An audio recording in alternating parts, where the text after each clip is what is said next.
여러분 안녕하십니까? 위안부 강제 동원을 인정한 고노다마는 한국의 요청에 따른 것이었다.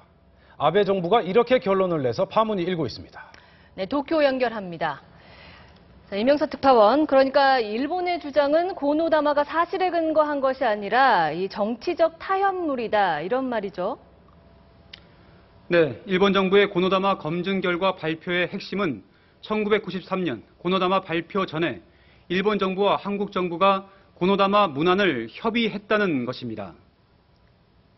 협의한 세부 내용도 공개했습니다. 일본 정부는 위안부 모집에서 강제성이 확인 안 됐다고 했는데 강제성을 인정하라는 한국의 요구를 수용해 본인의 의사에 반하여 이루어졌다는 내용이 들어갔다고 주장했습니다. 当時の日本政府は調査の結果、一貫していわゆる強制連行は確認できないとの立場を貫いております。 위안부 모집 주체로 일본은 군이 아닌 군의 의향을 받은 업자, 한국은 군 또는 군의 지시를 받은 업자로 맞서다 한국의 의견을 따랐다고 주장했습니다.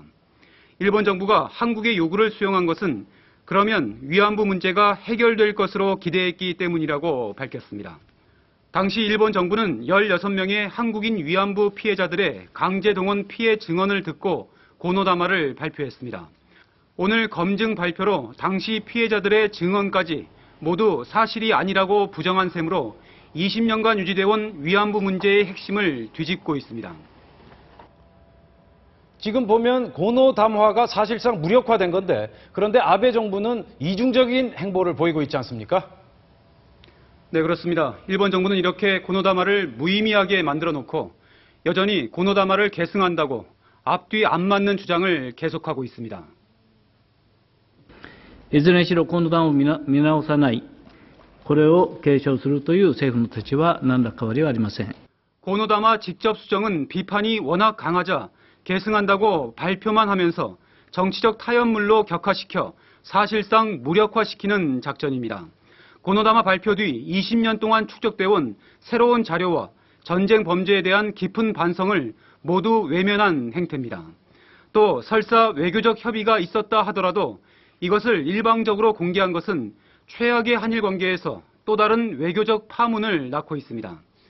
중국 외교부 대변인도 일본군 위안부 문제는 중대한 반인류적 범죄로 증거는 명백하다며 역사를 뒤집는 시도는 성공할 수 없다고 경고했습니다. 도쿄에서 MBC 뉴스 이명서입니다.